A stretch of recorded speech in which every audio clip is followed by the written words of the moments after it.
श्री राम, कर्ण, अर्जुन, पितामह भीष्म और श्री कृष्ण, इन महान योद्धाओं में आखिर किसके बानों में था सबसे ज्यादा गति? आज हम रामायण और महाभारत में वर्णित 10 सबसे शक्तिशाली धनुर्धर के बारे में जानेंगे। पहले बात करते हैं महाभारत के योद्धाओं के बारे में। नंबर 5, कर्ण। सूर्यपुत्र कर्ण महाभारत में श्रेष्ठ धनुर्धारों में से एक था, जिन्हें अर्जुन का श्रेष्ठ प्रतिद्वंद्वी माना जाता था। भगवान परशुराम का शिष्य होने के कारण उनके पास बहुत दिव्यास्त्रों का ज्ञान था। कर्ण के बाण की गति का अनुमान इस प्रकार लगाया जा सकता है कि उन्होंने लगातार 11 बार अर्जुन के गांडीव का तार काट दिए थे, जो उनके अतिरिक्त महाभारत में और कोई नहीं कर पाया। अर्जुन के साथ उनका अंतिम युद्ध सबसे ज्यादा प्रलयंकारी माना जाता है। नंबर 4, पितामह भीष्म। गंगापुत्र भीष्म अपने समय में सबसे महान योद्धाओं में से एक थे। उन्हें अनगिनत शस्त्रों का ज्ञान था। उनके तीर छोड़ने की गति और सटीकता आश्चर्यजनक था। पिता शांतनु के मृत्यु के बाद उन्होंने क्रोध में आकर अकेले ही सारे राजाओं को पराजित किया था। उनके तीर की गति इतनी तीव्र थी कि दूसरा कोई राजा को प्रहार करने का अवसर ही नहीं मिल पाता था। उनके तीर की तीव्रता उनके अपने ही गुरु परशुराम को भी सहना पड़ा था। वह भी उन्हें पराजित नहीं कर पाए थे।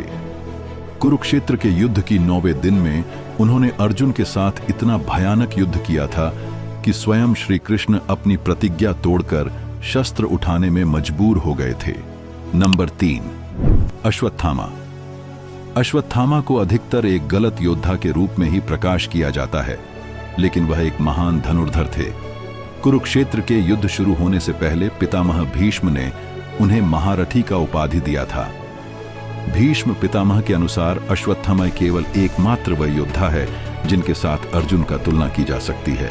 नंबर 2, अर्जुन। महाभारत के युद्ध में उपस्थित सारे योद्धाओं में से अर्जुन के बाण की गति सबसे ज्यादा था। जयद्रथ जब द्रौपदी को अपहरण किया था, तब अर्जुन ने एक क्रोश दूर से ही जयद्रथ की घोड़े की हत्या की थी।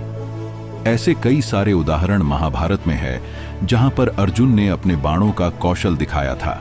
नंबर 1, श्री कृष्ण। महाभारत में श्री कृष्ण से बढ़कर कोई भी योद्धा नहीं था।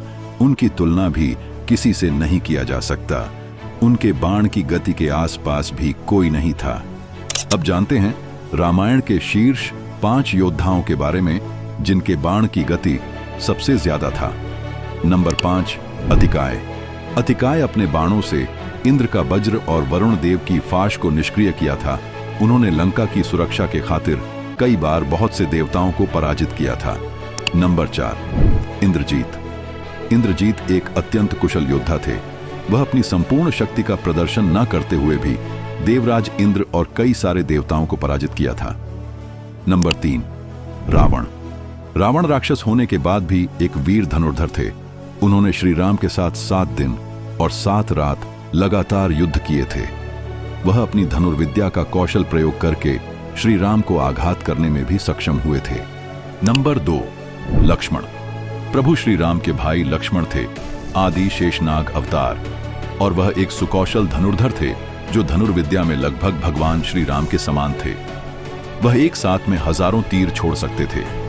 वह धनुर्विद्या में इतने सक्षम थे कि रावण भी उनके धनुर्विद्या को पार नहीं कर पाए। लक्ष्मण ने अतिकाय और मेघनाथ जैसे वीर योद्धाओं को पराजित एवं वध किए थे। नंबर 1, श्री राम। भगवान श्री राम के बाण इतना शक्तिशाली था कि वह समुद्र को सुखा सकता था, पर्वत को विभाजन कर सकता था। रामायण के युग में श्री राम से बढ़कर कोई भी योद्धा नहीं था और धनुर्विद्या में कोई भी उनके साथ मुकाबला नहीं कर पाया। आज के वीडियो में बस इतना ही। मिलेंगे अगले वीडियो में।